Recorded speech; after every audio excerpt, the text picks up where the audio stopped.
হালুয়াঘাটে যখনই যাই রাতের বেলা ছোট ভাইয়ের বাইকে করে এভাবেই ঘুরতে যাই। তাই সেই দিনও রাজাকে বলে রেখেছিলাম বাইকে করে একটু ঘুরতে যাব রাতের বেলা। রাতের বেলা যাওয়ার কারণ হলো দিনের বেলা প্রচুর রোদ থাকে, এত রোদের মধ্যে বাইকে করে ঘুরে আসলে আনন্দ পাওয়া যায় না, কিন্তু রাতের বেলা ঘোরার আনন্দটাই অন্যরকম।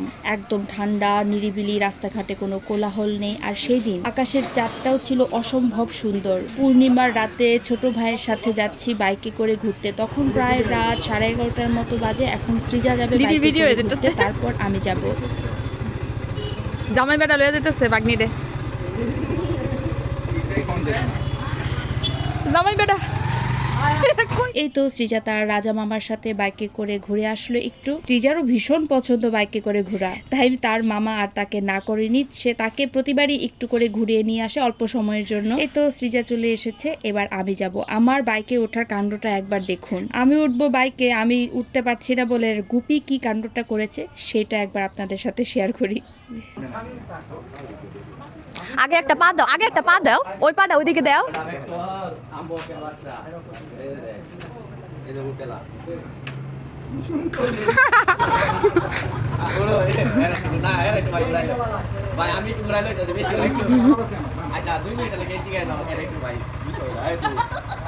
বিষয়টা কি বুঝতে পারলেন? গুপি আমাকে দেখিয়ে দিচ্ছিল যে কিভাবে বাইকে উঠতে হয়, কিন্তু সে বাইকে উঠেই বাইকটা স্টার্ট করে দিয়েছে যে সে আমাকে ঘুরতে নিয়ে যাবে। তো কি আর করা, তাকে বুঝিয়ে শুনিয়ে একটু নামানো হয়েছে যে রাজার কাছ থেকে, রাজার সাথে ঘুরে চলে আসি, তার সাথে পরে কোনো এক সময় যাব। আবার উপর দিয়ে চিনি কাকু দেখছিল। আমরা তো চিনি কাকু বা কাকা কাকি ওদেরকে ভালোই ভয় পাই বা সম্মানও করি। ভয় না, ঠিক এটা সম্মানেরই আসলে ব্যাপার। গুপি বাইক চালাক, এটা আমরা আসলে কেউই খুব একটা পছন্দ করি না। তো এই তো বাইকে উঠে পড়েছি। এবার আমরা যাব ইন্ডিয়ার বর্ডারের কাছাকাছি ঘোরার জন্য। বর্ডার সাইডের রাস্তাগুলো এত সুন্দর, আর রাস্তাগুলো যেহেতু নতুন হয়েছে তাই রাস্তাগুলো খুবই স্মুথ, বাইকে করে চড়তে ভীষণ মজা লাগে। আচ্ছা, এখন সংক্ষিপ্ত করে আমাকে একটু বলে ফেলুন তো, আমার এই ভিডিওটা কারা কোন জায়গা থেকে দেখছেন, ময়মনসিংহ থেকে কারা দেখছেন, স্পেশালি হালুয়াঘাট থেকে কারা দেখছেন, তারা কিন্তু অবশ্যই আমাকে কমেন্ট বক্সে জানাবেন।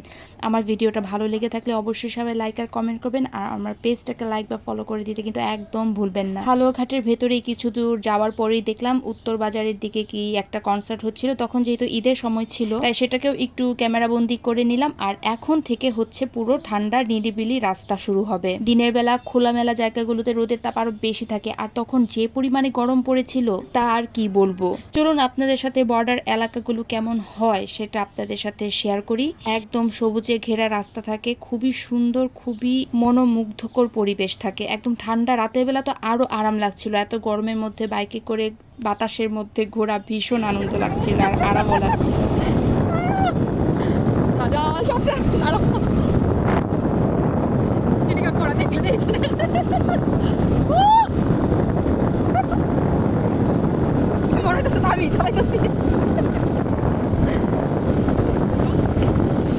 রাজা সেই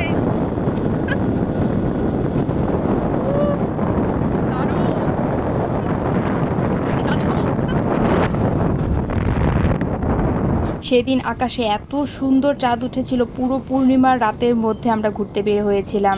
এখন ধরেছি বাড়ির পথ। অন্য আরেকটা রাস্তা দিয়ে রাজা আমাদেরকে নিয়ে আসছিল, তবে রাস্তার মধ্যে বড় বড় বাস যাচ্ছিল আর ট্রাক যাচ্ছিল, যেহেতু এটা বর্ডার সাইডের এলাকা। আর রাস্তাগুলো খুবই সুন্দর। আসার সময় রাস্তাটা একটু সরু ছিল, আমি আসলে এতগুলো রাস্তার নাম জানি না, তবে খুবই সুন্দর ছিল।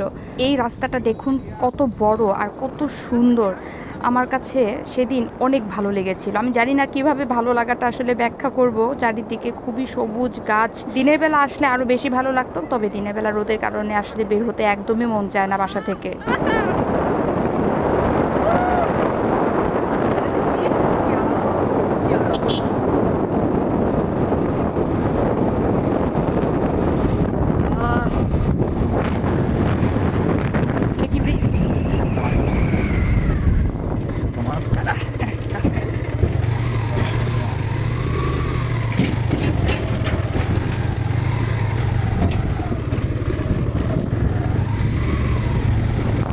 আর রাজা সেদিন এত স্পিডে গাড়ি চালাচ্ছিল, মানে ভীষণ স্পিডে সে গাড়িটা টান দিয়েছিল। রাতের বেলা তো কোনো গাড়ি টাড়ি নেই, খুব একটা যানজট নেই, খুবই ভালো লাগছিল।